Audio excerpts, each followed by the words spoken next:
नमस्कार मित्रांनो, तुम्हा सर्वांचं MHTV चॅनलवरती सहर्ष स्वागत। मित्रांनो, तुम्ही जर चॅनलवरती नवीन असाल तर चॅनलला सबस्क्राइब करा। मित्रांनो, एकनाथ शिंदे यांच्या शिवसेनेसमोर मोठं कायदेशीर आव्हान उभं राहिले का?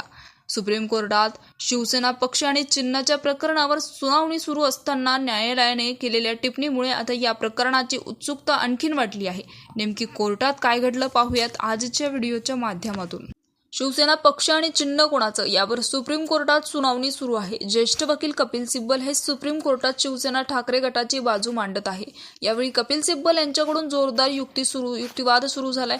या दरम्यान हा युक्तिवाद सुरू असतानाच आता सुप्रीम कोर्टाकडून मोठी टिप्पणी करण्यात आली आहे। यामुळे शिवसेना शिंदे गटाचं टेन्शन वाढण्याची शक्यता आहे।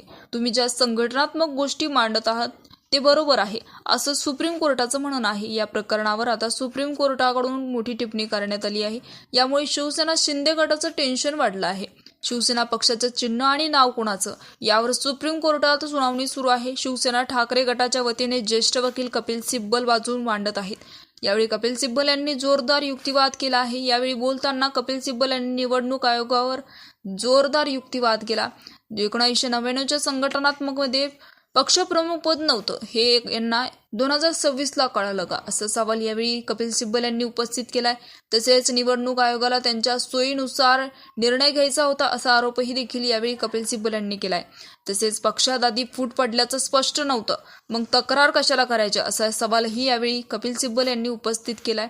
दरम्यान यावर आता सुप्रीम कोर्टाकडून मोठी टिप्पणी करण्यात आली आहे। तुम्ही ज्या संघटनात्मक गोष्टी मांडत आहात त्या बरोबर आहे असं सुप्रीम कोर्टानं म्हटलं आहे। तसेच कठीण परिस्थितीमध्ये कोणताही निर्णय हा लोकशाही मार्गाने घेतला जावा असंही या सुनावणी दरम्यान सुप्रीम कोर्टात मांडण्यात आलंय।